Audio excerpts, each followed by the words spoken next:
पैठणमध्ये गेल्या 4 दिवसांपासून पावसानं हाहाकार माजवलाय। खरीप हंगामाची पिकंही पाण्याखाली गेली आहेत। पुरामुळे शेतकऱ्यांचं मोठं नुकसान झालंय।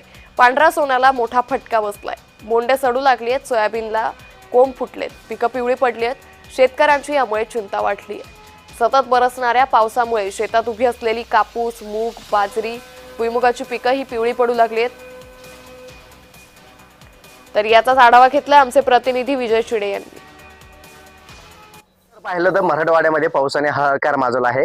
छत्रपती संभाजीनगरच्या पैठण तालुक्यामध्ये सुद्धा जर पाहिलं गेलं तर रात्री 100 मिलीमीटर जो आहे तो देखील पाऊस झाल्याचं आपल्याला पाहायला मिळालं होतं आणि त्यामुळे आता याचा ढगफुटीचे दृश्य जे आहे ते या भागामध्ये झाल्याचं पाहायला मिळत आहे। सध्या मी एका कपाशीच्या शेतामध्ये आहे आणि शेतामध्ये जर बघितलं तर संपूर्ण कपाशी जी आहे ती पाण्यात गेल्याचे आपल्याला पाहायला मिळत आहे आणि त्यामुळे आता कपाशीचं मोठं नुकसान जे आहे ते देखील या ठिकाणी झालेलं पाहायला मिळत आहे। मी दाखवण्याचा प्रयत्न करेन ही कपाशी आहे आणि आता हे बोंड जे आहे ते आलेले आहे।